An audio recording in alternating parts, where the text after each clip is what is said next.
Hello, everyone. Welcome to Beneath the Hollow Moon, where the folklore burns slow and the strange never fades. I'm your host, Kerrilynn Shellhorn, and you are listening to us live on the United Public Radio Network and the UFO Paranormal Radio Network, 105.3 in the Gulf Coast and 107.7 FM in beautiful New Orleans. I'm here with my co-host, Lorilei Potvin. How are you doing? Tonight, we are following the trail of black-eyed kids and ghost children. We sure are. Took me a minute. Go ahead. Sorry. I was going to say, I didn't know anything about black-eyed kids. I know tons. So can we know, though? That's the thing. We hear stories. So are their stories? Well, they're stories, but the fact that this phenomena came out almost 30 years ago it's going on, and it came out of nowhere, though there's a few random reports before, and then it's almost like it took off like a tulpa or something was created, because, and I have a few questions that I've never had answered. I want to know, why do black-eyed kids always have to be invited in? Then I want to know, why is the magic number of the year 2030? And I still want to know, and we're not talking about these last two, the one I just mentioned in this, what portals did the Pope open on Christmas Day, our late Pope that we had? Those are questions I have. And black-eyed kids, why do they have to be invited in? I don't know. Mm-hmm. Yes. Oh, we scared the hell out of Heidi Gall, she says.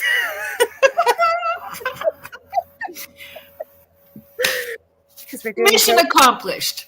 Yeah, we're doing ghost kitties and black-eyed kids. There is white-eyed kids too, and it's quite a bit more rare, I found, than black-eyed kids. I don't usually talk about them, but black-eyed kids, that is a creepy thing. Mm-hmm. Mm-hmm. And for them, it was interesting. So I did my poll. We did the poll. Oh, I didn't even see it. Go ahead, just share with the poll, and then we'll say hi to everybody.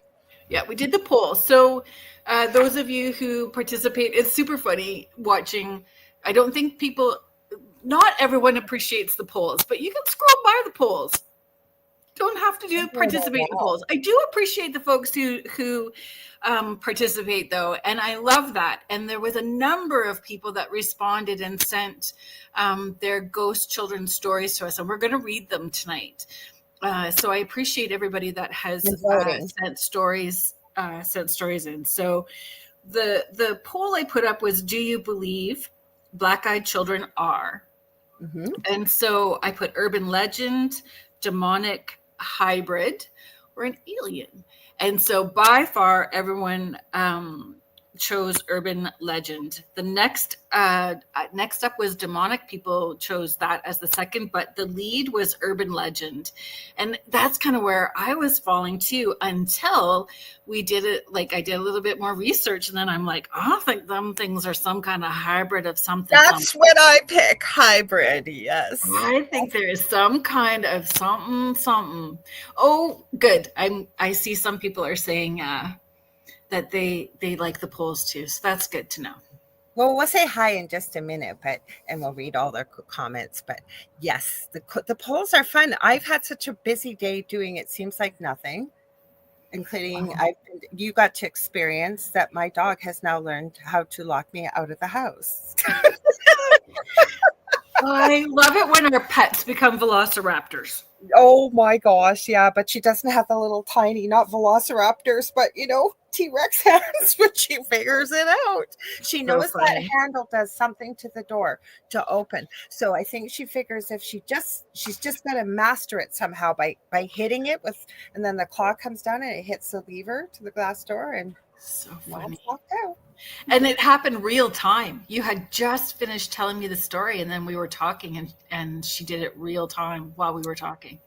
But she only caught me once. I had my keys with me, because you guys, when she did it to me on the weekend, my partner Del was out at camp, and so I'm home alone, and I like to sit out in the backyard because the sun doesn't come there till the afternoon, so it's cooler. And the rule is, you're going to bark, you have to go inside. We're not going to have fun. anymore. So she was tapping on the glass kind of and making noise. So I was about to go up and open the door and say, "We need to be quiet and you can come out." And I'm going, "What? Why is this door not?" Oh my gosh. She hit the lever. I had to call my son to come rescue. Thank God. Thank God he was. So funny. So funny. They know. They know. Well, we've set up a contraption now that we can open the door and she can't with cardboard. So, because I was even thinking of 3D printing something, but it's like a hinge. So it folds over the door when you go outside. If she, because she does come out with me. It's just, she's going to act like a hooligan. You're going to go inside till you can calm down. That's all. Bruce and Nora are too short to reach the rocks. Like, even on their, if they, stand up on their back legs, Bruce and Nora are too short. Oh, I never would have thought in a million years. She's never done that. She's 6 years old. Never, ever. Shall we say hi to everyone? Yeah, let's do that. Let's say, they got all kinds of things in here. So we got Mr. Mort. Hi, Mort.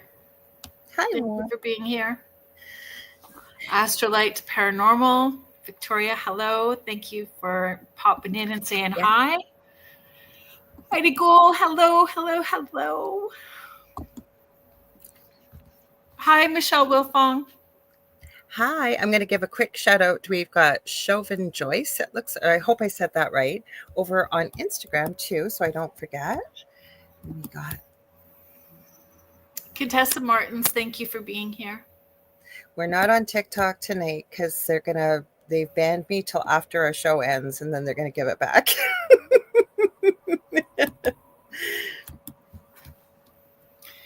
Kirby's 100, thank you so much for being here.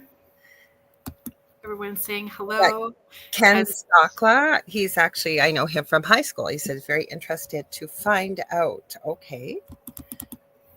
And this is the funny comment Heidi made. Heidi is sharing, oh my, I just looked at my phone and you beautiful ladies scared the out of me. Amazing creativity. Not so much creativity. We were rushing in the last few minutes to put this together you guys. And so this is actually this. Do you remember I had something similar last year? I do, yes. And then I had to go to the laundromat. I had all my clothes stolen. Stole it. All my clothes. So I wanted to replace it, but I got like a one piece. It's so fuzzy and warm. It's got pockets for snacks. So it's jogging suit dress. Can't beat it. Pockets and everything. But when I put the hood on tonight, then I thought I looked more like a Sith Lord than I did like a ghost. And then I said to you, now I can see it. I go, don't tell people because I couldn't see it before. You just look really spooky. I will write with Star Wars. Okay, Denise Mitz, hello, thank you. Happy Thursday. She says great outfits. Thank you. Contessa Martins is sharing, I honestly know nothing about Black Eyed Kids. I didn't either. Like, I know that I've heard it in passing, people just like the comment, but I didn't know any of the stories or the urban legend. I didn't know anything about it. I know lots. I've done a couple shows even on my previous network. My previous co-host on the network I was on out of Washington, D.C. We did at least one, maybe a couple shows on Black Eyed Kids. Mm-hmm. Heidi is sharing, I love the polls and I love hearing the results. Me too. I find it fascinating. Mm-hmm. Cindy Waghorn is here. So surrender and shine. She is saying, hi there, Kerrilynn Lorilei. Looks a lot like the end of October tonight. It's going to look like this probably every night now. Mm-hmm. Till the end of October. This is what's fun. But we both look forward, not that we don't look forward to our own shows, but we get to have so much fun because we know we're going to come up with something to dress up or have something cool and fun. We get Halloween every week. Yeah, and it's true. It's not that we don't enjoy the other shows that we have with our network. We get to relax and play a little bit. And honestly, when we first started doing this, when we first started Beneath the Hollow Moon, we have done different shows together. I'm on yours and yours on mine, that kind of stuff. And we always get the weirdest EVPs. We get light anomalies. We get all kinds of weird stuff. So for us, it was let's dress up and see if it triggers stuff at the same time. And we have. I know there's been shows you've said, I'll bet you we'll get an EVP. And I've said it to you a few times, and then we get an EVP. Yeah. It's super. I find that part interesting, you know, whether it's the intention or not. I love it. And Heidi said her daughter's doggy surgery went well and got her drain tube out today. Yay. Mort saying something about reptilian and aliens. I look like a vampire. Invite them. And Heidi was adding pause Malone. Her cat can't jump over the gate, I think she said. Hi, Julie Dow. She's saying, good evening, ladies. Thank you so much for being here. We got Julie Jean Bassett. Hi, Julie Jean. She's saying hello to everyone.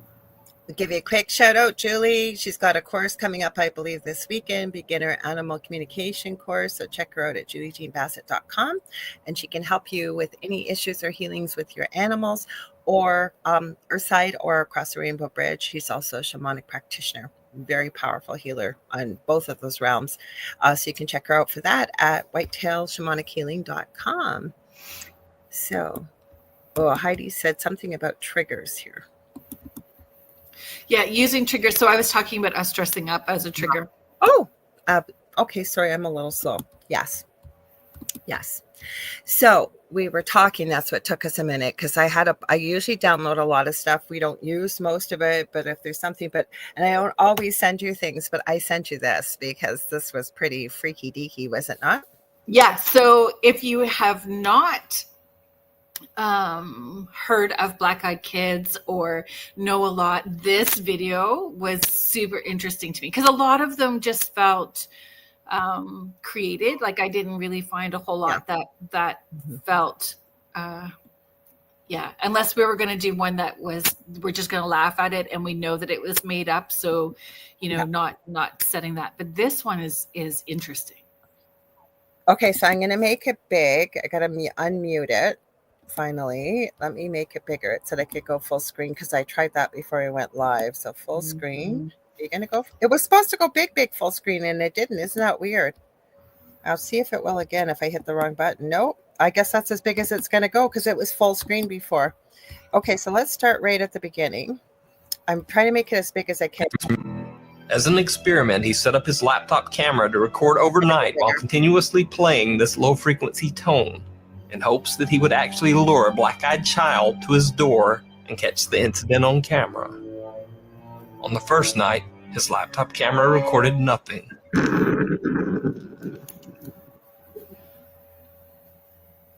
On the second night, something activated his motion-sensitive outdoor light. But again, there was nothing on camera. Night 3, nothing. Night 4, still nothing appeared. But then, very late on night 5, something shocking happened.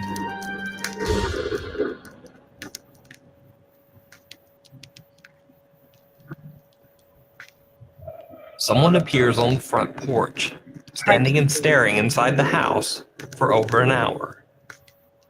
Look at that. That is crazy. How long was it out? It was like an hour. It was out there for like over an hour. As the strange visitor left, the investigator claims that he was awoken by the sound of movement outside and got up to check.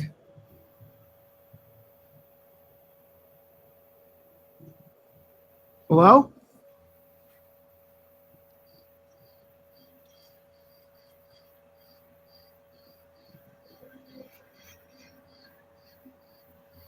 Hello? There was no one there, but the gate to the house had been left open.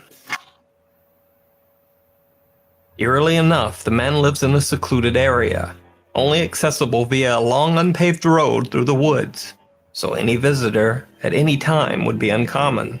But he says that this visitor was absolutely terrifying. Yeah, I'll stop it. So, you guys, that was on TikTok. Somebody shared, but I know the voice is from Nuke's Top 5.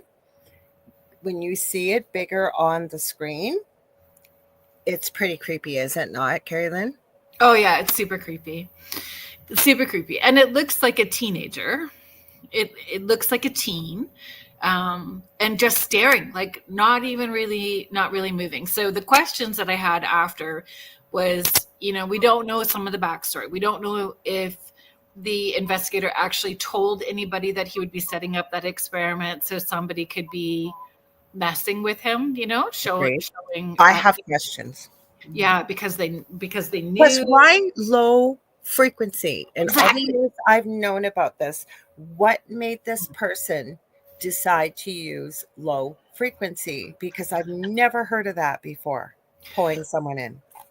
Well, but we do know that we can do an EMF pump, like we can. Oh, absolutely. Those, yeah. Right. Or ITC, right. When we're doing spirit, like communication with the spirit box. So all of those tones are going to bring something in. But again, was it just a random guess? Had there been other conversations? Like, I don't know. Did he try? I got questions. But the thing is, so I get it with the low frequency, but this sounded, you can almost hear the tone, right? Yeah. To me, and again, just what I know of it is that these seem to look like flesh and blood beings in front of whomever has had an experience. So I could sit, again, I haven't talked to anybody that's had a personal experience, but I'm thinking back to all of the cases I know. Nobody was purposefully, besides this gentleman, putting out some type of frequency, like to lure it in too, right? But if they were wanting to investigate, you would have to try to set up some sort of experiment to see if you can make that experience happen. I would never in a million years think of that as where I'm going with that. Like, yes, I've heard of an EMF pump, but like if you're dealing with something really otherworldly, maybe. Like for all he knows, then if that works, right? How do you know you wouldn't lure in a certain type of alien or Bigfoot? Or do you see where I'm going with this? Like, it just seems really odd. For sure, you have no clue. And I was thinking the same thing. Like, just even, I know there are people who left their spirit box running all night long, thinking that's a cool thing to do. But any of that stuff's going to open up a door, and are you prepared to open that door while you're sleeping?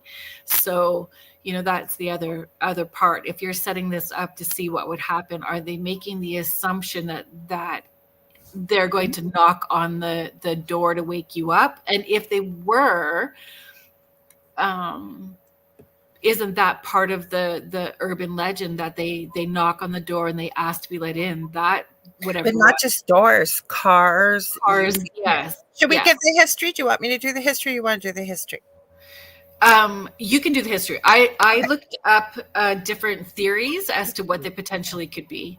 Heidi is sharing that's creepy though, and why would you want to lure anything in? But they're saying investigator, so that's what investigators are going to do if you're curious enough, right? I think she meant like black-eyed kids. So okay, so as far as I know with the history, and I hadn't looked it up. Kerrilynn and I were talking, was it yesterday or today, and you knew it better than I did because I kept thinking the guy's name is Dave. No, it's not. That part I knew. Okay, so the history supposedly goes. The legend of black-eyed children, often abbreviated as BEK and a little s, or black-eyed kids hyphenated, is a modern urban myth, which I then got deeper into the research and said, I don't want to hear about the modern urban myth. I want to hear about people claiming it's true accounts, people, whatever, because of course we know it to be a myth, but I don't know. I've seen a few people interviewed and whatever, unless they're Academy Award winning actors, every one of them, they had something happen to them. So back to the history. It's a modern urban myth rooted in American folklore with no verifiable historical precedents before the late 20th century. While some tabloid accounts claim sightings date back to the 1980s, in my research today, I didn't just come across tabloids. There were people very far and few between mentioning things like this. So back to the late 1980s or even the 1950s, most credible analyses trace its origins to 1996 when Texas journalist Brian Bethel shared his alleged encounter on a ghost-related mailing list. Bethel described two pale-skinned boys appearing about 10 to 13 years old approaching his car outside a movie theater in Abilene, Texas. They asked for a ride to buy tickets for Mortal Kombat, speaking in a very monotone, rehearsed manner. And that is reported usually. The kids are very monotone when they speak. Mhm. They also don't talk like kids that are normally that age. It says, upon noticing their solid black eyes, and it's in brackets, no whites or irises, Bethel felt an overwhelming sense of dread and fled. And that's usually what people report, overwhelming terror and dread. He later mentioned a similar unverified report from Portland, Oregon, which helped seed the story. The tale gained traction in 1998 when Bethel detailed it in a follow-up post, and it exploded online in the early 2000s through forums, blogs, and paranormal sites. By 2012, it inspired a low-budget horror film funded via Kickstarter, and a 2013 episode of MSN's Weekly Strange further popularized it. In 2014, the UK's Daily Star published sensational front-page stories linking sightings to a quote-unquote haunted pub in Staffordshire, England, claiming a quote-unquote shock rise in global reports. This media hype, combined with internet creepypastas and YouTube videos, has kept the legend alive, evolving it into a global phenomenon. Scholars like Sharon A. Hill view it as a classic, quote-unquote, again, friend of a friend folklore, similar to Bigfoot. So that's when that got me a little annoyed. You know, it's all a myth, Bigfoot, sure it is. Or phantom black dogs, with no documented evidence beyond anecdotal testimony.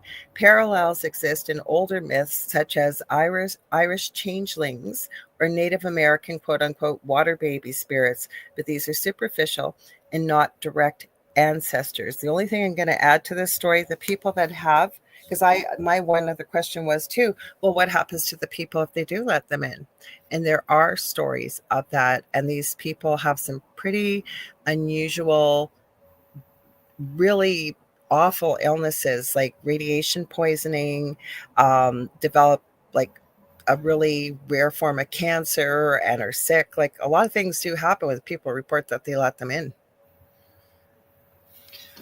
Craziness. Mhm. Heidi is sharing sound frequencies have been used since forever. Maybe he thought that tone or hertz would attract. Mhm. Michelle Wilthong is sharing that. So true. I limit my investigation camera time because I have to close and clear out leftover spirit. So important to close and clear out whatever you let in. Agreed. And Michelle, that's what I understood too. A lot in Oregon. So Portland, Oregon, we call it P-Town. Mhm. But they're always dressed like they just stand out, like their haircuts aren't cut like you. And I've heard reports it's always 2 to 3 kids, really, really drab, droopy, out of style clothing. I've even seen reports of kids dressed like they would have been in the 50s. They don't talk like normal kids. They don't act like normal kids. And people get this sense of dread always when they come up to their vehicle. There's a smell supposedly associated, like almost this really heavy, oily smell. Did you come across that, Kerrilynn, at all when you were looking? Wow. Yeah, people report a smell. And I was telling you off air, I think it was Wednesday, I remember seeing one report of this guy apparently had a career in the WWF, like not famous, but like a big guy. And then he went into law enforcement. He was about 6'6", 6'7", 335 pounds solid muscle. These kids showed up on his property one night. It's always at night, almost always anyways, knocking on his door. Can we use the phone? And he looked out and he said, like, the kids usually don't look up. They usually have their eyes down. He said the minute he saw these kids, he was terrified. He just felt like this dread and terror.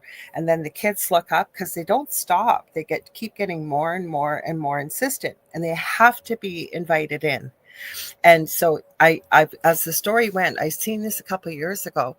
He grabbed his gun, I want to say, but like I say, it was from law enforcement. And he kept thinking afterwards, like, why was I so scared? Why was I feeling this way? Like I go after bad guys. I used to wrestle, all these things. He said he felt like a little tiny kid when you're terrified when you think something's in your closet. And he said eventually, I think he even called law enforcement, and eventually the kids went away. There was no sign of them anywhere. Law enforcement showed up, checked all around the property. Because the other thing I'm wondering, in this day and age, with security cameras, because I haven't heard a lot more recent reports. Did you come across that in the research? Because you would think a security camera would catch these kids. Yeah, I didn't see any, but I did see that there were reports up to 2024. Mm-hmm. That's you. And, Yep. yeah, Mm-hmm. and a lot of them in that Oregon area, like in Oregon. Mm-hmm. So I'm not like, and I do have a question, because I've seen other reports of, depending on who you talk to. I've also seen reports of people that let them in. Like I said, there's one I have a few that I researched and looked up, but it's just like they seem to come out of nowhere. Hi, Lisa, right now. Some people report the smell, and like they get very, very, very insistent, like yelling, let us in, let us in, let us in. And then there's been a couple reports, not quite common, where the kids say, oh, our parents are here, and they leave the door, and up the road a big SUV shows up, blacked out windows, and people report it would be what they would think to look either from the feds or men in black, pick the kids up and they're gone. So what are these? So are they feeding off of energy? Mm-hmm. Actually, never thought of that till you just said that. I wonder if that, because some people have let them in and they get, like, there's one report that we'll get to, I'm sure, in a few minutes, but this woman was hurrying home and picked up her child from daycare and ran into the corner store on their way home to go get some milk and a few things for dinner. She said she had the car parked right in front of the convenience store. So she wasn't even at a grocery store. And she left, I think it was her 7-year-old in the back seat. So she comes back to the car, and there's this strange kid in the back seat with her kid. And I'll just call the kid Tommy. She says, Tommy, who is this? Oh, it's a little guy. He was a little boy, a friend. He was knocking on the window, and he said he needed to come into the car so that we could let him use the phone. I don't know if it was a cell phone or what. And eventually they got this kid out, but apparently, like, the fear, the mother ended up calling the dad. He was on his way home. She asked him to come show up at the gas station. That's how bad she was, like, so terrified. And the dad came. The smell was in the car forever, this heavy, oily, stinky kind of smell. And I believe the little boy got sick, really sick, almost died. Like, and they couldn't figure out what it was. They thought it might be akin to radiation poisoning. And I think something happened to the dad too. I think he got cancer or something. So then that makes you think maybe alien. I don't know. Like that, I have no answers. Like, what the heck are these things? Because I asked for the specific reports, because, like I said, I've studied this for probably since it first came out on the, if it's that far back, like, it's got to be around 2004, 2005 when I first heard about this. Yeah, true stories. There's Brian Bethel's account, elderly couple in Vermont. Because I asked, like, what happens to the people that let them in? Because I knew I'd heard of it. There's a Reddit user's woods encounter, Sarah's Oregon doorstepping incident, Ohio's a snowstorm hitchhiker. And then I asked, what are these things? About the men in black I asked about, because I've seen reports of this. And then, like I say, they got into some of these stories about what people are saying that they had let them in. And they're saying oily or metallic smell. A few witnesses report a faint, unpleasant odor during encounters described as an oily, metallic, or like rotten eggs.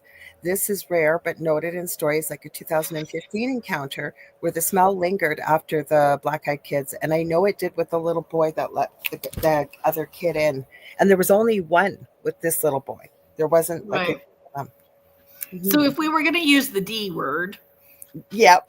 Hi, Joanne. Hi, Joanne. Thank you for being here. I think they are. No, I don't think they are either. I was going to say most times if somebody was feeling it was that demonic sort of vibration or something demonic, that it would have more of a sulfur smell to it or something. That's the first I've seen of rotten egg. It's usually this oily, heavy smell. Like, yeah, there was, so the convenience store intrusion and family illness. Because I knew about these. So I asked, like, can you find more info? Because I know I've seen them through the years. The Vermont elderly couples home, because they let them in. So almost every one of them had like an illness. Texas woman's partial invitation and health decline, because a lot of people get sick after if they do let them in. Almost all these people that I've looked up, they get really ill. Because I wanted to know that. Well, what happens? Somebody's going to let them in. You know they are.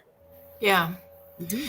So I understand why people would say potentially demonic as well too, because there's also that, right? They just slowly make you sick and turn you against each other and manipulate. So I don't know. This feels, I never They considered hybrid something. Maybe they are feeding off the fear. Yeah. Because, you look at the old legend and lore with vampires, they have to be invited in. Demons, right? They say that you do, in some way or form, end up consenting to those type of encounters. And how old are they? So could they be ancient, that's connected to the land like forever? So are they like a good Stephen King story where they come around every so many years to feed off of, and then they I never thought till you just said it, and I heard it in my head, maybe it's the energy they're feeding off of. Here's a picture I found a couple of weeks ago, and I saved it because I knew we were good. Okay, thank you. It keeps going off. This is what of course, I would believe their hair doesn't quite look like this or anything. But this is, I believe, probably AI or something that people have done a rendering of what they think they are supposed to look like. Very, very pale usually. I don't think their hair is quite that nice because it sounds like their hair is very poorly cut. Their clothing sounds like they may have got it, from some place like Salvation Army or wherever people go for secondhand things. They talk very monotone. So, and about the illnesses, if you want me to share that, I can, because it seems like a lot of these people that did let them in, they ended up with these weird rashes and illnesses. And then eventually a specialist would be called in. And almost always it sounded like at least one of the people, like if there was, say, one or two people that let them in, they finally were diagnosed like with radiation poisoning. Right. Which comes along with alien stuff, doesn't it? Mm-hmm. So hybrid with what? I don't know. Something dimensional and aliens? I just had a horrible thought. What if they were something, we hear Rosemary's Baby and stuff like that. Who knows? Maybe they're copulating with human females. I don't know. I don't know. But they don't feel like children. Oh, God, no. They look like them, but they certainly don't feel like them. No.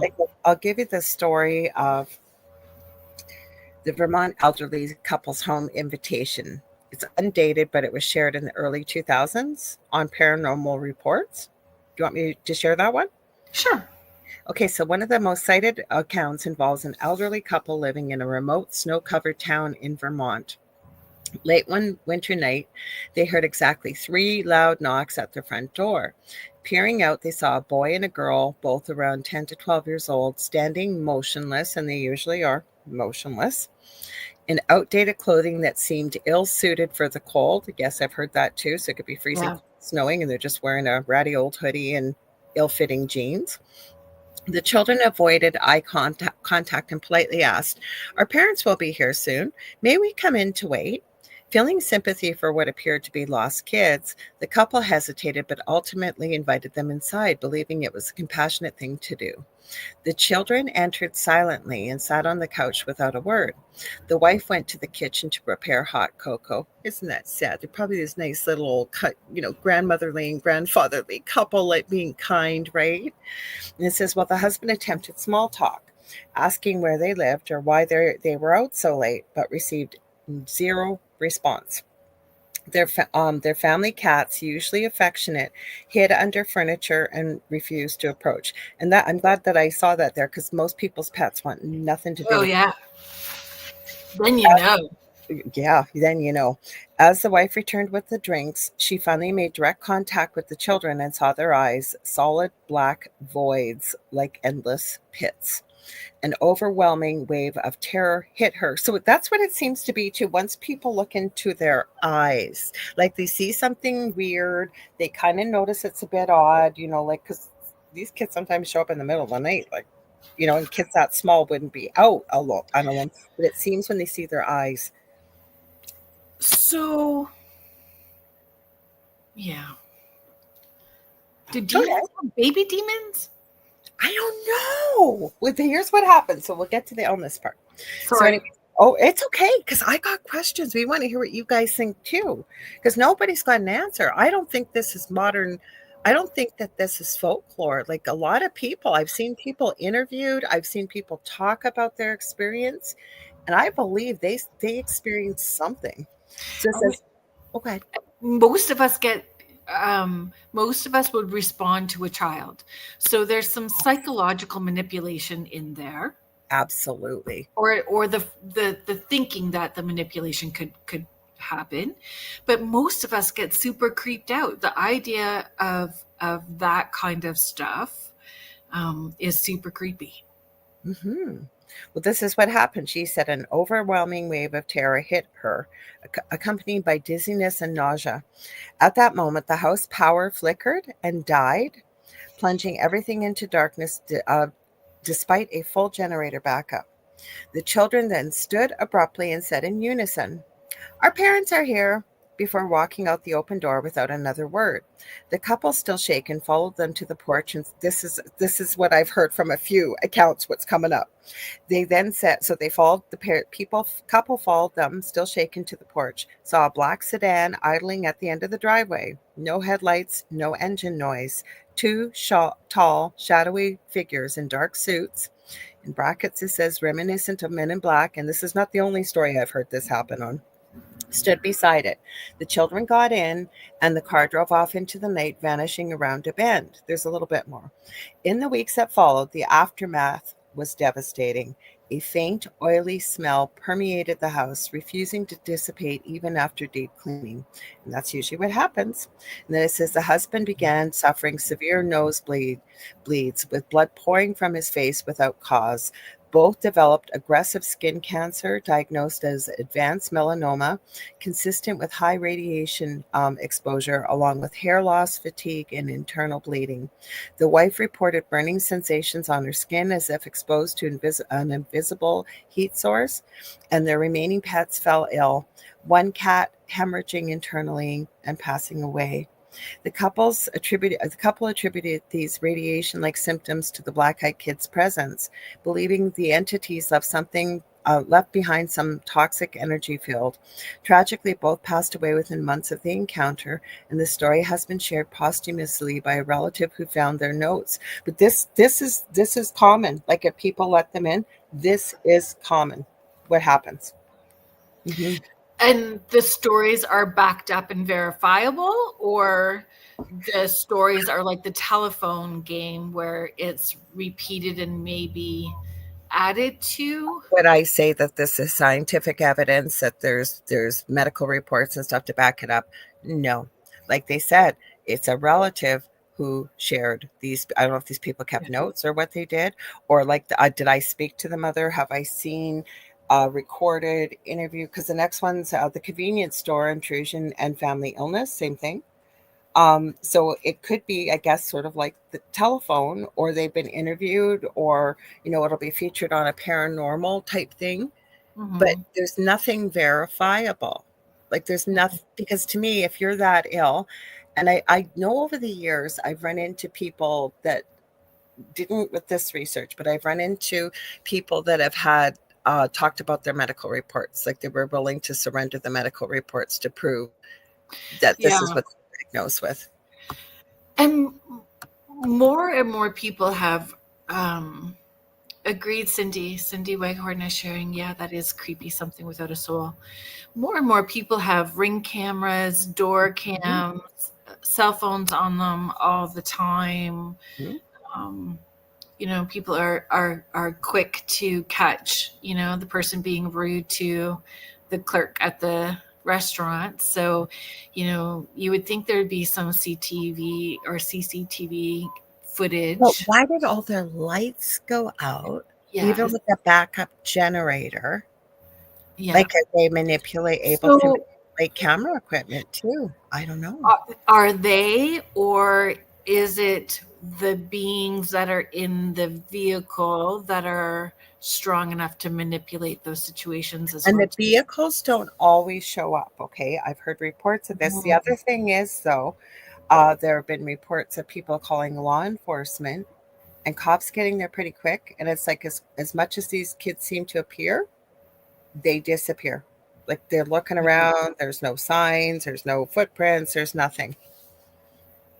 Are they interdimensional? Because that's what got me thinking, like, really, is this a type of hybrid or experiment? Because again, we have no verifiable proof, but except for people's accounts. Some people have said exactly this. The kids will stand up and in unison say, our parents are here, even if they're outside. Like there have been people that, I think the cop that I talked about, the ex-WWE wrestler / law enforcement officer, I think he called the cops, and before the cops got there, the kids, like it looked like the kids were getting into a vehicle similar to the one that I just read about. Interesting. And why do you have to be invited in? Like, what is that? Are they harvesting energy? Is that what it is? Are they harvesting energy and they're just trying it out to see how it works? Or, you know? So, and did we talk about that before? Like the harvesting of energy, like, you know, at amusement parks, the way that they're set up, there's, Yes. you know, when we're screaming and we're scared, and is there energy that's being harvested there, and malevolent beings that feed off of those sort of emotions. So I don't know, that's a possibility. Like I said, because we said we would do these creepy dudes, the first part, well, I call them dudes, but whatever, and then we get ghost children, because I don't know what they are. What do you guys think? Like, what's your thoughts? I know a lot of you maybe haven't heard of this phenomena before. There's white-eyed kids too, but it seems to be like a different type of scenario. Like I never really was drawn to that part about it, because there's enough reports. They seem to, I haven't heard too many as of recent. I know there's been some since 2024, but like when it started, it really started. Like there, especially around the mid 2000s to like from about 2005 to about 2014, there was a lot of reports. So Carrie, that's what we thought, right? Harvesting energy. So Carrie Fast, we appreciate when you pop in and share what you know. So Carrie is sharing, hi everyone, to answer your question, it is a contract of agreement when you let these ones in. It is harvest energy. That's what we said. They are real. They are real. I believe they're real. Mm-hmm. But real from where? Created from where? Like, are they, how old are they? Because they feel old. Plus, it almost feels like to me, and I don't know why, the Borg from Star Trek, like hive mind, like when they all stood up and said, our parents are here, and walk like they do. They kind of talk. There's been reports that they all talk at the same time. They don't talk like normal kids. They talk in a monotone. They can get very loud and very, very, very persistent. I know that. Mm-hmm. Mm-hmm. So I have connected with someone, and their story was not about a child, but their story was with someone and who Interesting. Go ahead. I'll put that up after, sir. Go ahead. Who talked about someone whose eyes went all black, and the things that they said they were going to do to the people that they work with happened, and talked about who they had agreements with energetically, and that was all more demonic sounding and in agreement with that sort of energy, right? And I had not heard of a lot of that either. Like, it just doesn't come across my radar with the work that I'm doing very often. So, that was shocking. And that conversation happened in the last couple of weeks when we were preparing for this show, which I found interesting. I came across this story. People write in their stories to her, and she reads them and tells them. And it was really a weird story because I was looking for short clips or videos or anything caught on camera with black-eyed kids or ghost kiddos. And somebody wrote in as a teacher about this little one that showed up out of nowhere, and her eyes were completely black. She said she was just wondering if it was a genetic anomaly or whatever. Kid barely interacted, Illness. No, she was fine. She was fine, Mm-hmm. but very, very odd. Then the parents came to the parent-teacher interview. Dad was wearing a suit that looked like it had never been worn. Both, I think, don't quote me, but I think they both had similar kind of colored eyes. And they had a really odd interview, including the teacher was very concerned about this young girl's social development. That's how little she interacted. The kids wanted nothing to do with her. They didn't want to be around her. And then the mom started talking about, well, has she mentioned? And the dad's shooting the mom a look kind of, and the teacher goes, mention what? Well, sometimes our daughter happens to talk about things in the future that happen. Anyways, long story short, apparently the next day, kid never showed back up at school, went to the office. There's no records of this kid being ever there. And then I guess, how kids get a class photo. The kid was there for the class photo. There's no pic. The kid's not in the photos, and none of the kids remember her being in the classroom either. It's a really So, weird story. So is that a time? I downloaded it. I can play the video, but that was the gist of it. This teacher has not forgotten this. She said, it was so odd and strange. She said the child had black eyes. That's why it came up in my search. It was quite odd. Interesting. Carrie, this is interesting. I'd love to know how you know all of this. I don't doubt you in any way, and I really appreciate your feedback because you've been the first person I've ever met that is able to offer this, and it resonates yes, this makes sense. Agree. Carrie is sharing they are clones used by technology to project in by a lost soul demon or demon. That makes sense to me. Everything you've shared, you've been the only person in all the years, because like I said, I've done shows on black-eyed kids before, and I've never gotten any answers like that. What is it? That feels like that could be something, right? Oh, yeah. Mm-hmm. Yeah. Oh my goodness. Vanessa Burwell is sharing, I had a dog that changed eye color when you got mad at him. So creepy. That would be creepy. Creepy. Carrie saying, thank you. Lots and lots of research in my battle in the realms. Thank you for your experience and knowledge. And so in your research, Carrie, if we can pick your yes. in your knowledge, if it is an agreement on a soul level with the people who are contacted who have agreed to let them in or to have that experience, how would one, can you negate or let go of that contract or agreement? Is it a potential outcome to that? Is there, where does free will kick in? Well, I think the free will, just answering. And again, Carrie, thank you very much, because I really mean that. You're the only person that has ever come up with something that, and I see that and I go, yeah, that makes sense. Same as you mentioning, maybe they're harvesting the fear, the energy from the fear and the terror it generates. And then if they leave that smell, I'm almost wondering if it's an energetic trace back to them. They're still continuing to harvest. That's why people get ill. Like they get the radiation like poisoning, or Well, I don't know. Are they sucking it up and then that's what I having mean. Are they but I sucking mean a belch out after? Do they belch out and that's the residual stuff, and the residual stuff that they leave behind after, you know what I mean, after eating? It feels like they're pulling out the life force.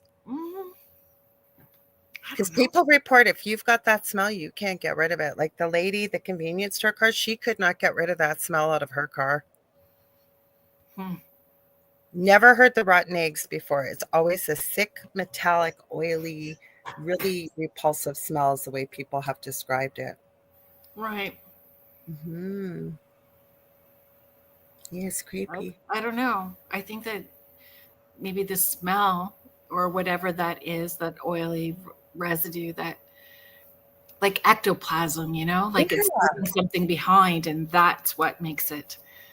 Okay, so Carrie's answering your question if you want to read away.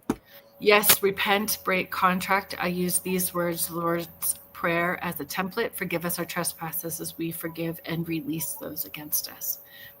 That makes sense. Probably adding something else. She said to start. So, no, I appreciate this, because like I say, to me, you know, it's got elements of what we know that you, again, they have to be invited in. Is that how they counteract your free will, right? Because then if you do agree to let them in, right? Yeah, that makes sense too. Interesting. I want to pick your brain on all this, because that's why I've been fascinated and horrified about this story. Because to me, if there was just a few things out there that it really kind of went viral, and, you know, yeah, and the story's really been changed with the telephone game, which we know can be. But this really seems to be like, when I've heard about people that have done these reports, like it's been a couple magazines like Paranormal things that they've shared their story, and they seem so similar. Sorry, you were going to say something. Well, I was just thinking about the video that we played at the very beginning, Carrie. I'm not sure if you were here for that. We played a video of an investigator who played a tone on his laptop, pointing out, setting the intention to have that experience and connection. And it took 5 days, and on the 5th day there was something that showed up at his home. So that would be, you know, giving that free will. Like when we're talking about free will and allowing that connection, he gave his free will to allow that to happen. Well, I have another video I found that went more into the history. Now for the thumbnail, these are black and white photos. They don't look recent. They look like they've been taken from the 70s. And I don't know if someone got a picture of this kid or not, but the eyes are all black. Okay, so Carrie's adding. That makes sense too. So Carrie is showing us to remove the portal or soul tie. I talk about that stuff a lot. Created on both sides. Ask to remove the tech on kryptonite channel to lake of fire. Ask the silver channel to soul spirit or spirits caught to recovery to third heaven. Thank you for sharing. Thank you.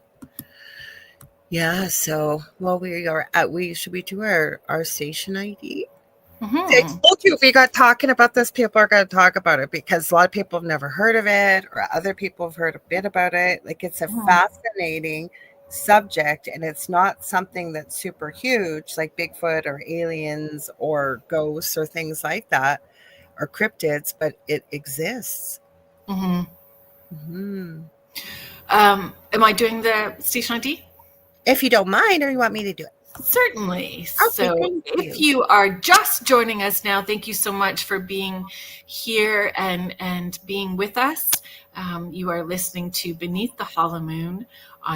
We are We are live on the United Public Radio Network and the UFO Paranormal Radio Network, 105.3 in the Gulf Coast and 107.7 FM in New Orleans. And I am your host, Kerrilynn Shellhorn, along with my co-host, Lorilei Potvin. If you would like to know more about the different hosts that UPRN has, all the shows, there are so many shows and thousands years of archive shows on uprntalkradio.com. You can find out more about us there. Anything else I'm missing? You did it all. I got an interesting ghosty child. I don't know if did you have some info on that you want to share? Because I got one that looks like a shadow of a ghost child behind an illuminated frosted glass window. And the person opens the door. There's nothing there, but it looks like a child. Oh, yeah. Did you want to put it up? Sure. I've got some. Do you have some facts on it, or you want me to? You know what? I didn't necessarily do a lot of facts about ghost children. I think that certainly have had experiences. They feel energetically different if it is something else that is mimicking or pretending to be a child in order to draw you in and have that interaction, and when it is actually a ghost child. Frequency and energetically, they feel different for me. And most times I feel that people can tell that as well too, especially when we're on investigations. Yeah, but you'd be surprised in where I've come across this, and I'm always try to remain objective.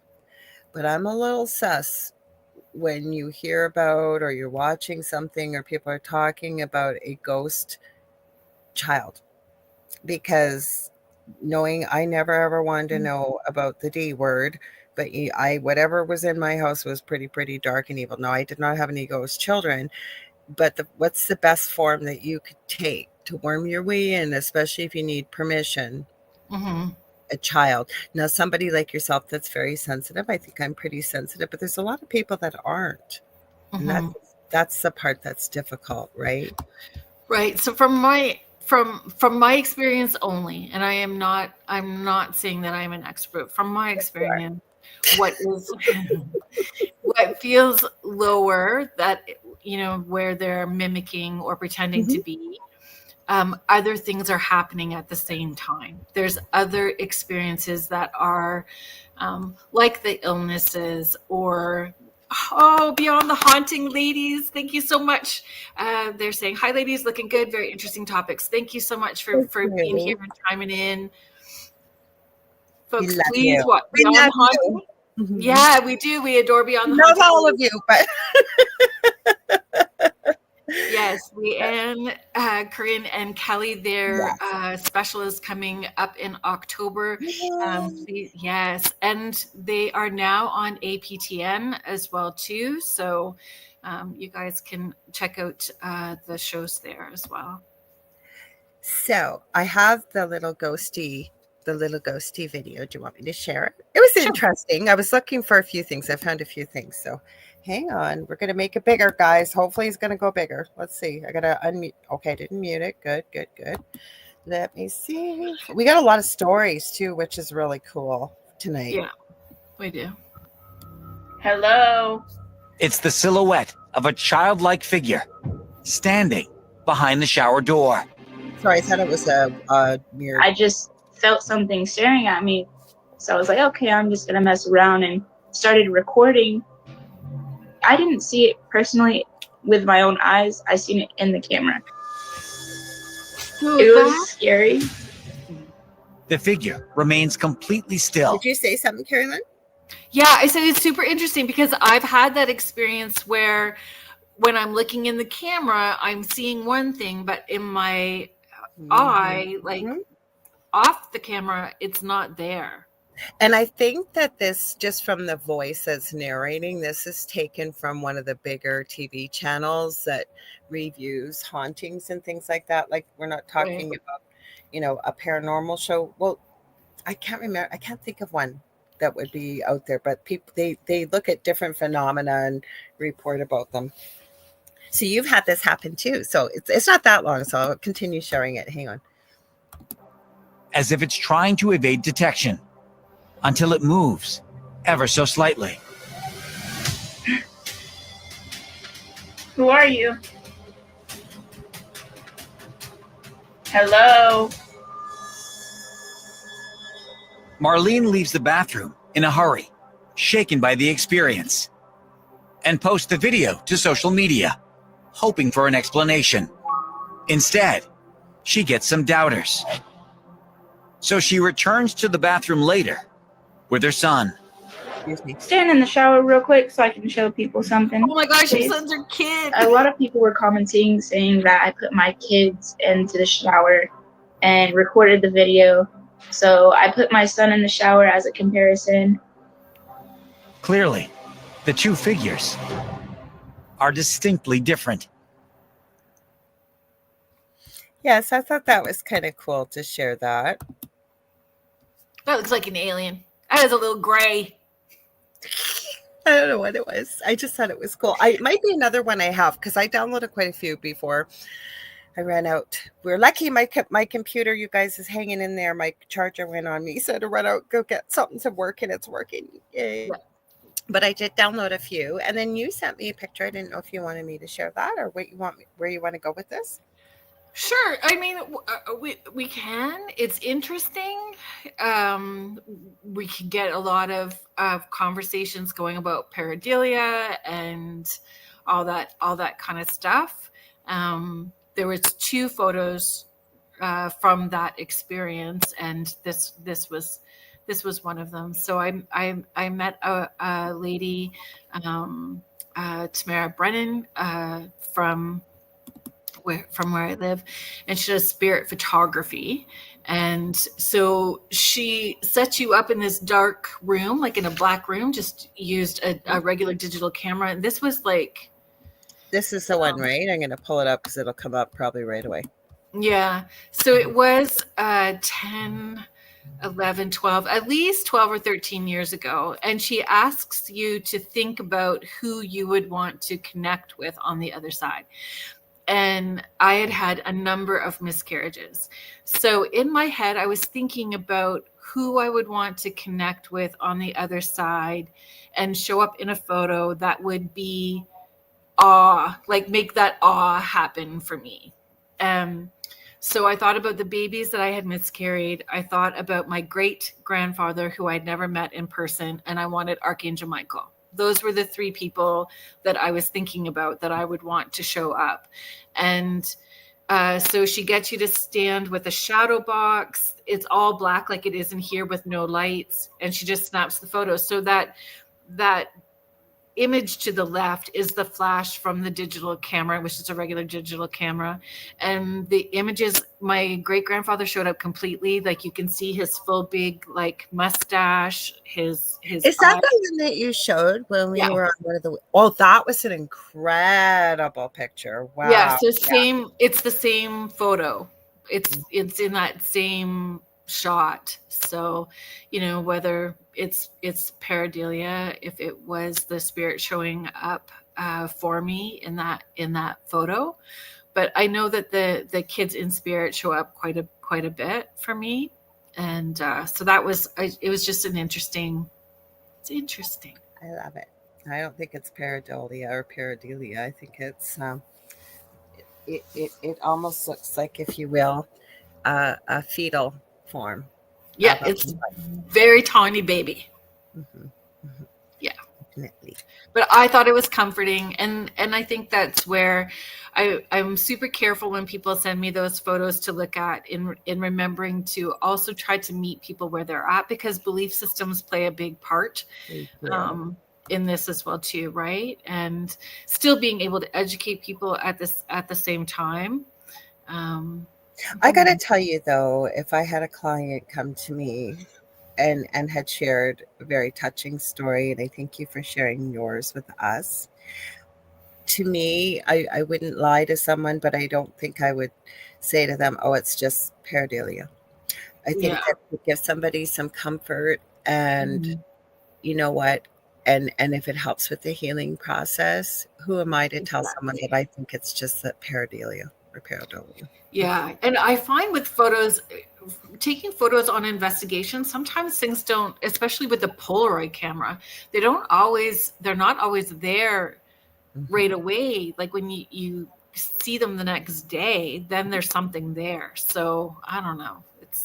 And again, I would never lie to someone, but I'd usually ask them, like, how does it make you feel? And, you know, recently, even with a client, they were smelling men's aftershave.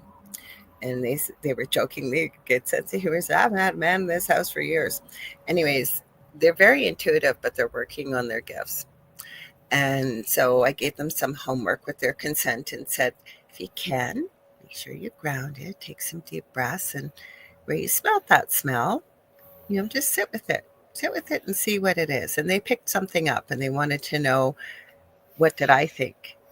And I didn't answer, because to me, I'm hoping to be with guiding them, but if this is what they feel it is, feeling in deeper and deeper into it, and what are you picking up, and so on and so forth. And I think they might have been on the right track anyways. Again, I don't like to tell somebody unless it's obvious. If it's obvious, like if they had said it's Santa Claus or something, and I'm being facetious here, I'm going to say, well, I don't know, I need to hear a little bit more about why you think it's Santa Claus, kind of thing. Right. Yeah.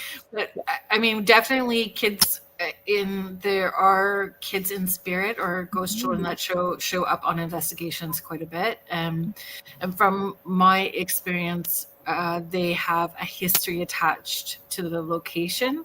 Other spirits there with them as well too. So it's a sense of home. And I know on another investigation we had a little girl that died traumatically, that just didn't seem to want to cross over. I couldn't get at that point in time, crossed over at that time, and kept holding Jodi's hand. So we had some very interesting interactions with her. Like the temperature was drastically different right at Jodi's hand. And you find middle one's energy is faster too. Like it's faster. I don't know what word to use. Like I know when I've talked to other people that encounter younger kiddos and stuff. I don't know if faster is the right word, but that's the word they used. It definitely feels different than from an adult, definitely. But well, and for me, energies that are not crossed over, energies that are crossed over and popping in to say hello, and energies that are stuck, totally right? Different. They all feel different. Energies that haven't crossed over and are still earthbound, they all feel very different. Yes, absolutely. But I thought I would ask you that. So we have quite a few stories, and we run it out of time. We never have enough time. So should we get into some of these stories tonight? So do you want to read the first one or the... Sure. I'm just going to pop in where I have another ghost picture too while you're reading if you want. This is one that showed up. I forget what the reasoning is behind it, but it was still a crazy picture. This was published somewhere. It looks like it's quite old. Carrie, when I asked about that, instantly that energy went away. So we've gone back a couple of times, and we do plan to go back again to see if we can make that happen. So Carrie is suggesting ask for an angel, which is what I usually do to help bring a child over. It does usually work. This is this child that showed up, and this is I was just looking it up. I can probably find the story, but I know we've got our own stories, but I don't know if you can see the child up towards the Christmas tree. So this looks like this is quite an old picture actually, that was caught on camera. So old style type, like it looks like they're still using popcorn strings and stuff with the Christmas, but can you see up at the top, this was caught on an old style camera. I'm trying to... Go ahead. So could it be too like an exposure? It could have been.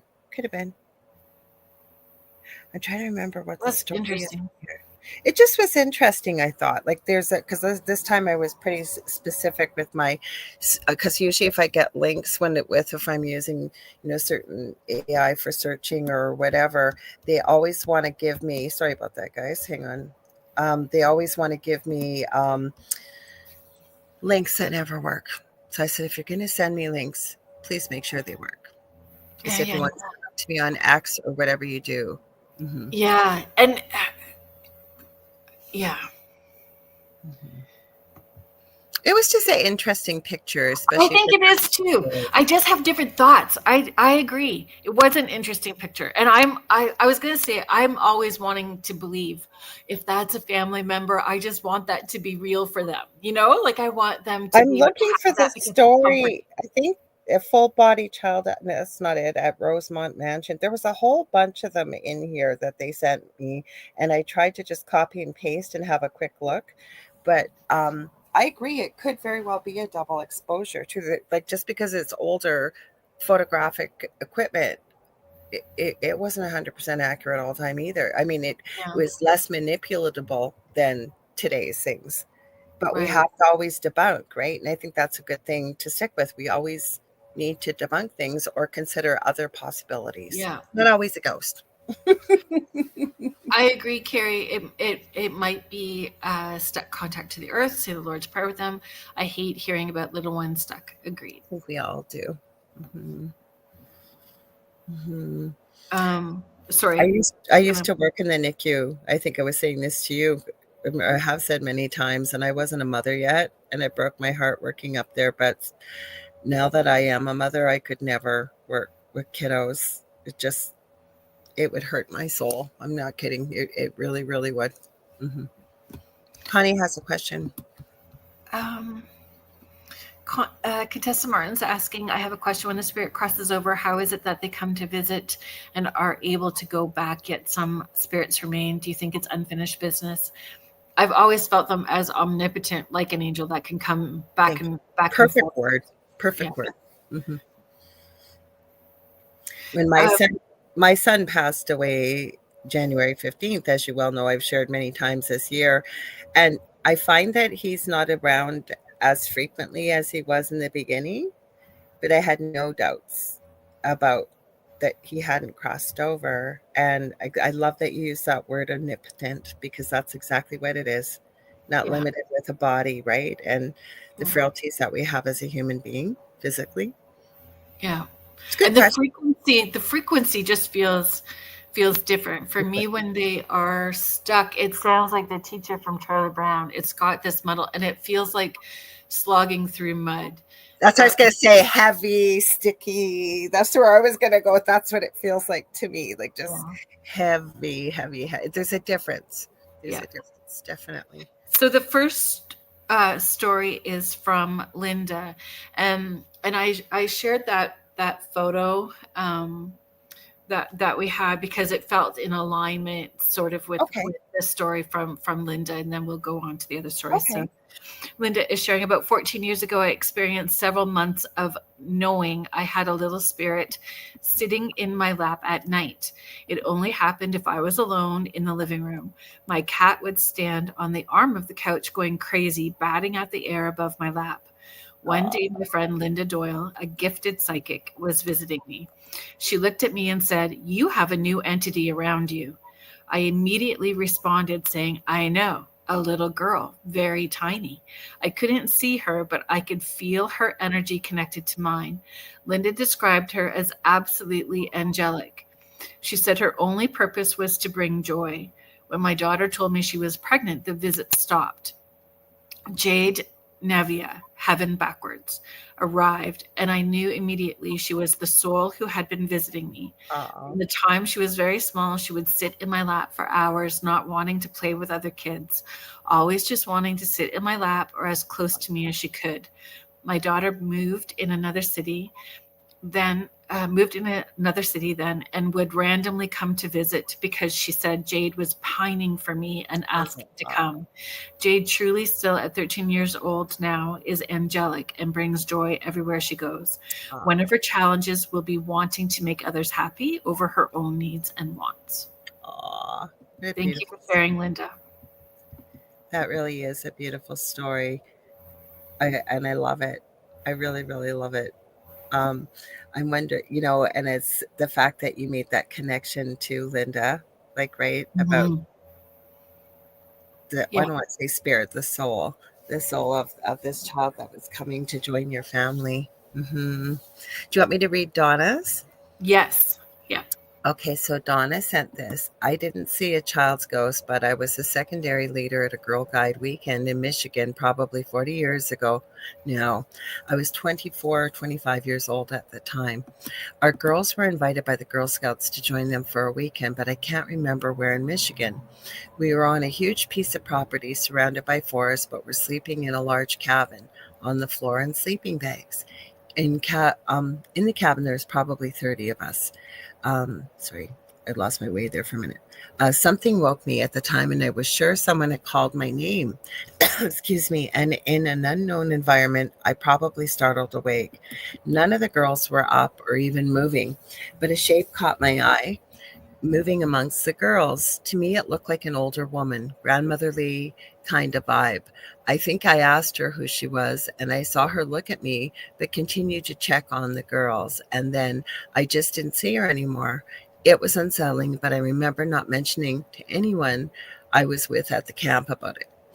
Plus, no one made a comment about talking with me in the night, so I ruled out another leader being awake. I did mention it to a close friend a few years after the fact, and my mom even more years after. Not uncomfortable with ghosts, uncomfortable with people's reactions to me with ghosts at the time. Sorry, not ghost children, but I think someone checking in on them. Never say sorry. That's a Oh, fantastic story, and I'm glad you it's shared. an incredible story. Mhm. Thank you for sharing, Donna. Thank you. We just had so many. It was really great. Thank you so much, everyone. So we have another one from Joanne. Do you want to read it? Yeah. Joanne shared, I was assisting my cousin with some accounting in the kitchen on a regular weekly basis at her home. She lived in a 2-story home with a finished basement. On more than one occasion, we would hear footsteps on the stairs. The children were supposed to be in bed. When checking, the children were in bed. No accounting for the footsteps. It was a bit disconcerting to say the least, as we both heard the footsteps on more than one occasion. With time, her youngest, a boy who was perhaps 4 or 5 at the time, would tell his mom he was playing with Queenie. Ooh. Just assumed it was an imaginary friend. When she tried to tell him this, he was very insistent, saying that Queenie is a little boy who lived in the house and slept in the dryer at night, unless he tried to go upstairs to be with them. He would play with him during the day. Strange things would happen in the basement playroom, like toys moving or making their operational noises without anyone turning them on. Not sure what happened to Queenie as the little boy grew older, and he stopped talking about it. The family acknowledged Queenie as if he were real. When my nephew and his family moved into a new home, he started talking about his friend Fred. He should not know anyone by that name, yet it kept coming up. We asked if it was a boy or not, but my nephew could not say. This continued for only a few months and then stopped. No explanation from my nephew. My niece felt the house was haunted and wanted to have it saged or blessed, but the spouse would not allow. Interesting.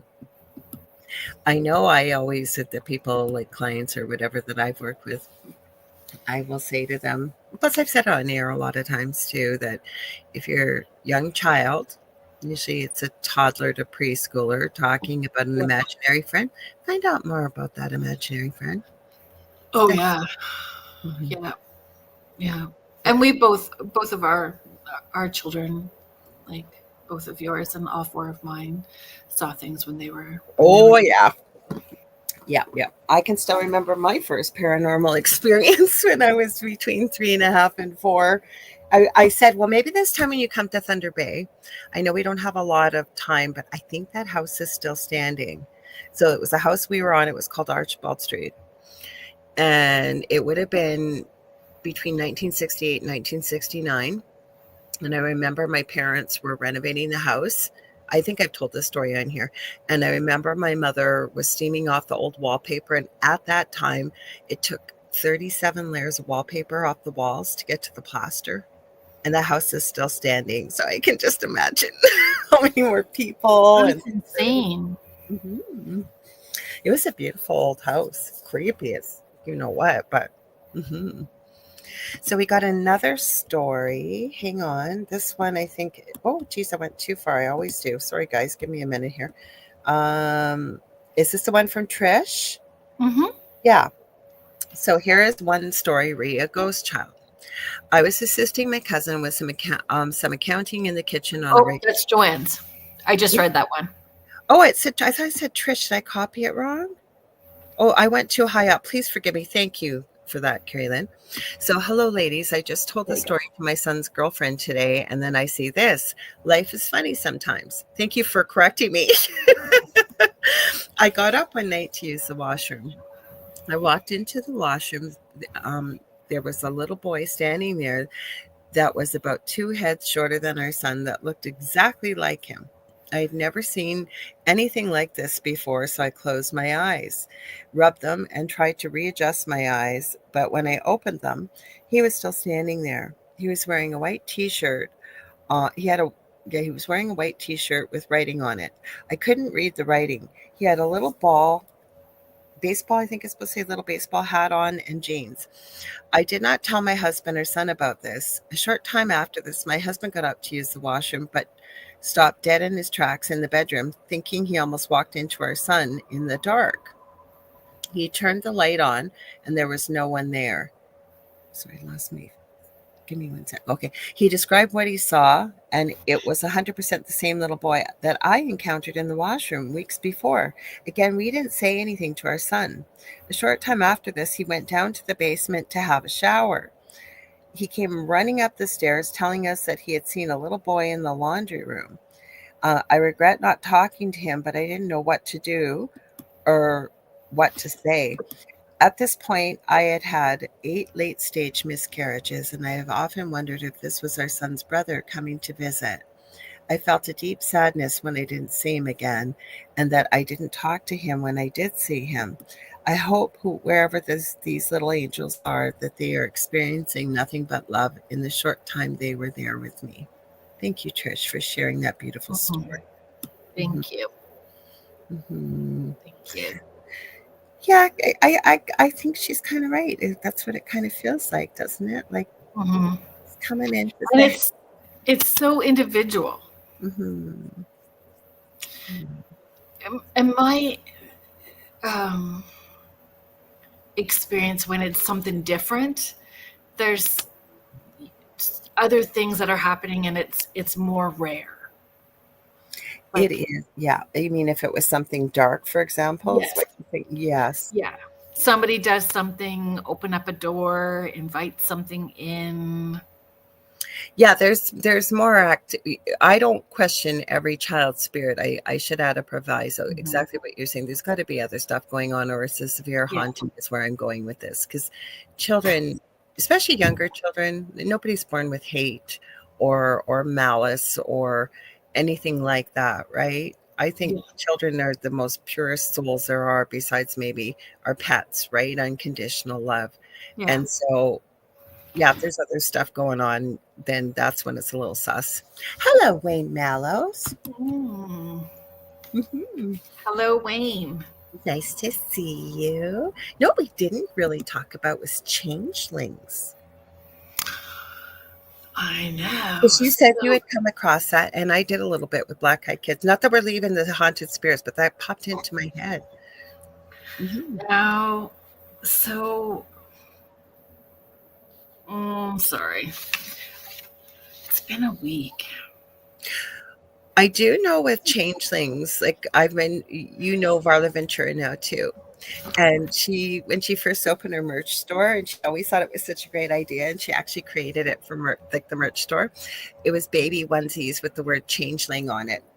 I thought it was so cute. Which is connected to fairies, is it not? That's exactly where I was going with it. Yes. Yeah. So I don't know if that's the right title anyways, but it's come up with the Black Eyed Kids as a theory that that's what they could be. I say I don't buy into that. I don't either. Mm-mm. Don't. Yep. No. Thank you. I personally don't. He said everything in the plane of his existence is a learned experience taught to you by another human, and I agree 100%. Mm-hmm. It was just interesting that that terminology came up with this. And again, Kerry, thank you so much, because like I say, I have asked that question so many times because I have questions about a few things. And what you shared really resonates. It really, really does about Black Eyed Kids. Mm-hmm. Mm-hmm. I've not seen that movie, Contessa the Changeling.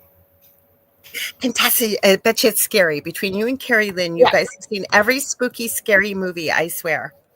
Except I haven't seen that one. It's when they swap babies. Yes, you were right, Contessa. That's what goes with the fairies, right? Yeah. If you basically upset the fae or the fairies, the legend goes, now I remember it, that they can take your infant and leave a changeling instead. And it's sometimes, depending on the way the story goes, it doesn't look like your baby. No. And they're to do harm. Yes. Yeah. Mm-hmm. Mm-hmm. Contessa says it was from the 1980s. Yes, it's a good spooky movie. I don't like spooky movies. I wish I did, but I don't.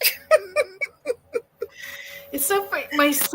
My youngest son has been into spooky movies a lot right now. Right. And he never used to be. And I watched Hocus Pocus, both of them. That's my Halloween season, getting in the mood. And then there was always Halloween Town. My kids loved to watch that from Disney.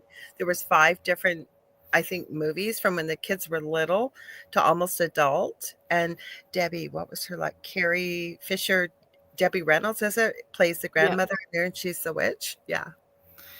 I watched Hocus Pocus for the first time last year. Oh, like the original or the second one? Both. Ah, you never saw Hocus Pocus before? No. I think I'll watch Practical Magic tonight. I know it's not really a Halloween movie, but it's a cool, like, I don't mind those kind of movies, but I just, what it is, I don't like jump scares. I just hate them.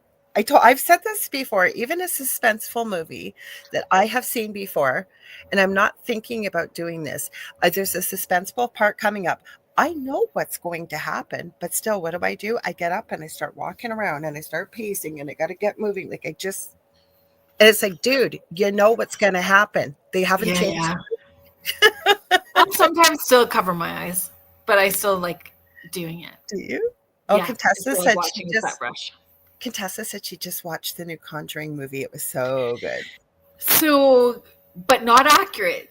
So let's be clear about that too. It's not accurate. It's part of the movie series. I've seen the Conjuring movie. I'm pretty sure I've seen one of the Conjuring movies. I'm positive I have. So this one is about the Smurl family haunting. And and they're saying it's a very good part of this series of Conjuring movies, but it's not accurate. A lot of stuff on TV isn't, though, especially if they're going from real life, right? Yeah. So my suggestion, so I know that I've had her agreed, most of them are not, and so if you have the opportunity, if you are a reader, Andrea Perrin wrote the books about her experience growing up in the Conjuring house, and I just, they're thick, they're a hard read, and I loved it, especially if you were a kid that had experiences when you were younger as well too. Like, you just resonate with it, and I resonated with Andrea's. Like, she almost felt sad, even though there was horrible things that were happening. She felt sad for these spirits where she knew that horrible things had happened to them too, and there was a connection with them, and I resonated with that as well too. So, yeah, so reading her books are would be high on my list. And Rebecca F. Pittman, she has The History and Haunting of, and she's written about the Enfield House. I think I remember her on your show. She's yes, Yes, I remember. Lizzie Borden. Yeah, And I remember the one with Lizzie Borden. I think both of them. But yeah, so I just finished reading her book about the Smurl family haunting, and she's very well researched, and so it was really good.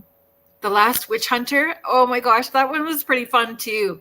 I haven't. Is it scary? Obviously, it probably is. Is it? I don't know. No, I didn't find it super. I didn't find it scary. No.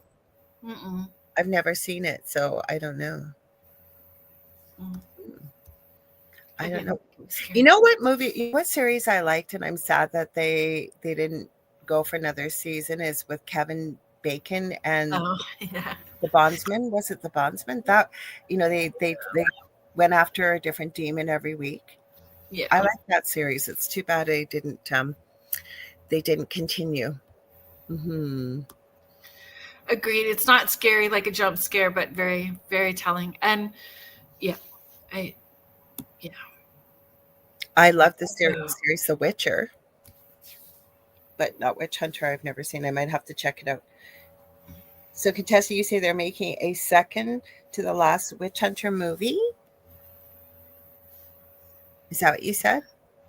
Oh, I don't want scary, Wayne. He goes the fourth kind if you want scary based on a true story. So is it based on a true story? I didn't think that it was.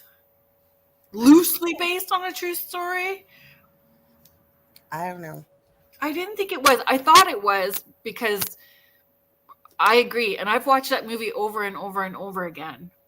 And I thought it was, but then I thought I read that maybe I was gaslighting myself. I don't know. But the thing that really scares me is when you see psychological thrillers of people that have severe mental illness, or, really awful things. Because I remember in third year university, I worked on the locked ward at our psych hospital. No longer stands, as in many places I know in North America. But some of the things I saw there, I went, yeah, I could see why sometimes people, it's not ghosts that scare us, it's people that do. Oh yeah, for sure. More about the Witcher series too. Sorry, go ahead. Movie The Fall. Oh wait, that's not the movie I heard about. Okay, so now you gotta tell me about it. So I'm very scared of heights, right? Very, very scared of heights, and scared of stairs with no risers. So this movie is like about a rock climber and this friend, and they climb this like tower, this very tall tower, and the whole thing is like this about the heights.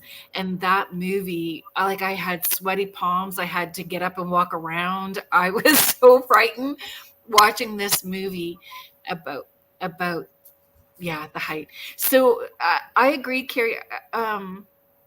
Contessa, I think that she can handle The Last Witch Hunter as well too. It's Vin Diesel. Yeah, I can handle it. Well, The Witcher had some creepy looking creatures in there. I love the reason why I like the Lord of the Rings or any type of series back in that time. You know what made me think of you today?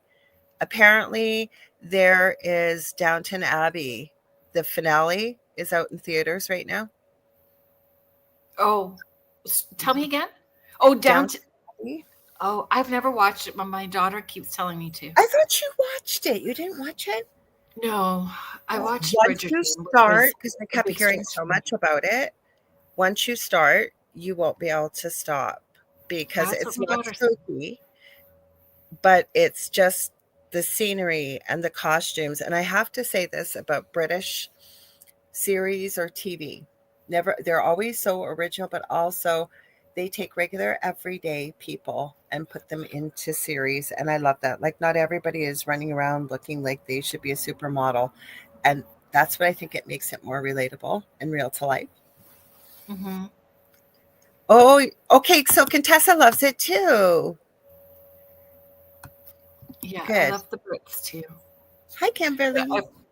Hi, Kimberly. Thank you for being here. I have not watched it yet.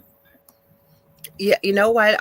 So there were a couple of series that people kept talking. Like I never watched Game of Thrones either, and finally, I just relented and went on a binge and watched it. Like I don't just sit and watch TV though. I got to be doing something while I'm watching, and that was good till the last season.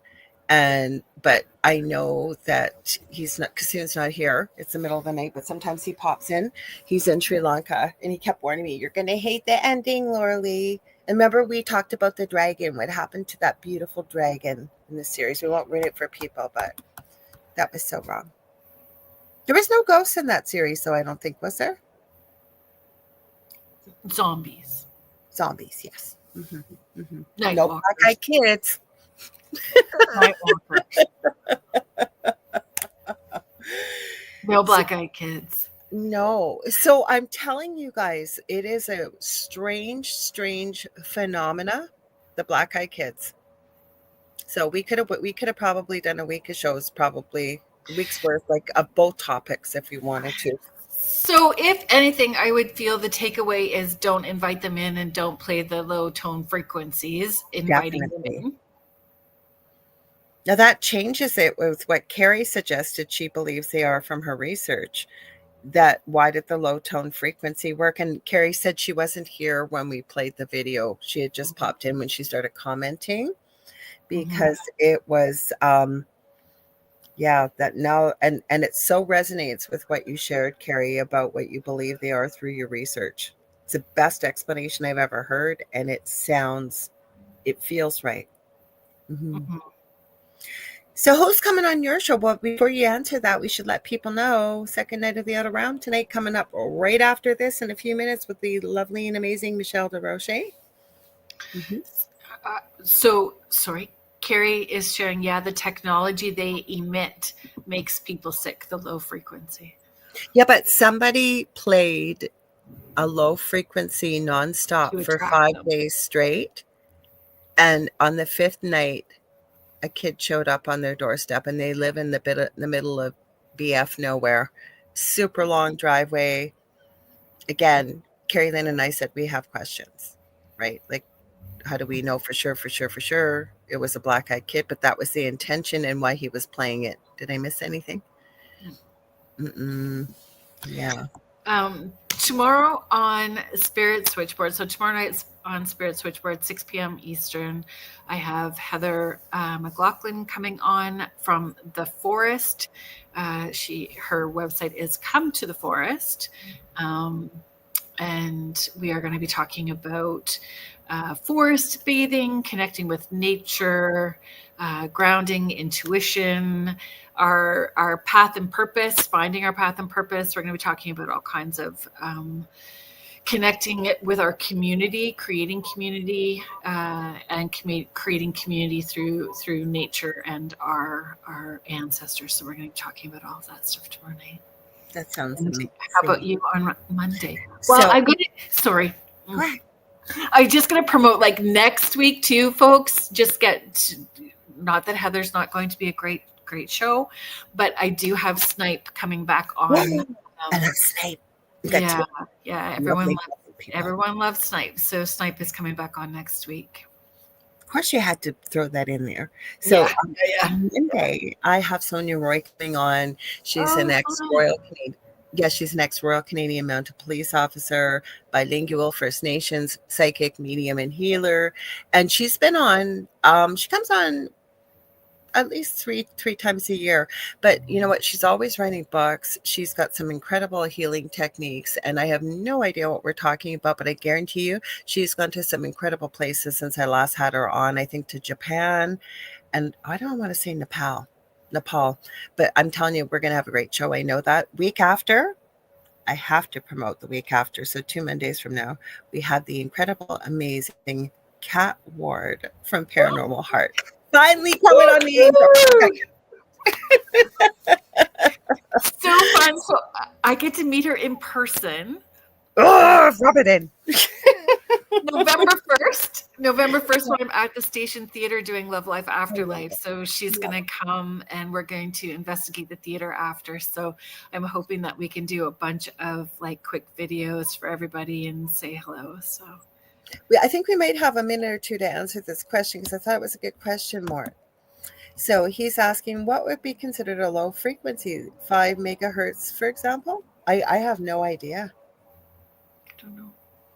So maybe, Kerry, I hate to pick your brain here, but since you've had quite a bit of research and stuff, because she had also added that she feels they're attracted by low frequency. Yeah. She said the low frequency attracts them. She goes, it was like a summoning invite to come to the house, contract of invite. Yeah. And that's what we were saying earlier, except for the contract part. And Heidi says she loves Kat. We all love Kat. We do. We do love Kat. Her show is Tuesday evenings, folks, on UPRN. On UPRN. And believe it or not, because we just don't get to talk to one another, had she not popped in, I already said with Astrolight Paranormal, thank you. She said, great show. Thank you, Kerrilynn and Lorilei. Very interesting. I said this Monday night because my guest, we had cancellation. So I got to do a show on my own, which was super fun. I said this to you, Victoria, we have to connect because I said I would love to have you on. It's not going to be February, but I would love to have you on the Angel Rock. Yeah. Victoria was on Spirit Switchboard. So Victoria is also That's how I met her, from you. She's going to be at Smith's Falls at the Station Theater as well too. So she has investigated there before, her and her family. So she investigates with her husband and daughter, and she's going to be there for the event. So I'm really excited. That's how I met Victoria, was from you, from watching her on your show, and then she comes to our shows. And then Kat was there, and in the beginning, when you're scrolling, there's comments going by, I got her and Kat mixed up. Had no idea Kat was on our network. And then you told me you've been buddies ever since Kat and I too. So Kerrilynn connects me with lots of good people. I appreciate it. The network has so many great people. Yeah. We do. Well, you guys, it's almost time to head out, but hang on to your hats, hang on to your seats. The amazing, like I said, Michelle DeRoche is coming up next with the second night of the Outer Realm right after this. So thank you. Go ahead. I don't have my thing. Connie or Contessa can't wait to see us what we dress up for. Yes, it's coming. Thank you, everybody. Thank you for joining us here on Beneath the Hollow Moon. Thank you to the United Public Radio Network and the UFO Paranormal Radio Network, 105.3 in the Gulf Coast, 107.7 FM in New Orleans. So thank you again. Thank you for joining us. Thank you, everybody in the chat. Thank you for participating. We appreciate you sharing your knowledge and asking questions. It really helps make the show and our community grow. So we appreciate you very much. So until next week, step back into the shadows, and whatever you do, don't follow the whispers. Love y'all. Stay tuned. Bradshaw Ranch next week, folks. We're talking about Bradshaw Ranch. Yes, and I'm hanging out with you tomorrow on Friday. I'm hoping to be there, but that's why I ran to the grocery store. So I usually go on Fridays. So I'm going to be there. I want to see you. Thanks, everybody, for being here. Right. Love y'all. We'll see you soon. See you tomorrow and on Monday, and then Thursday again next week. Bye.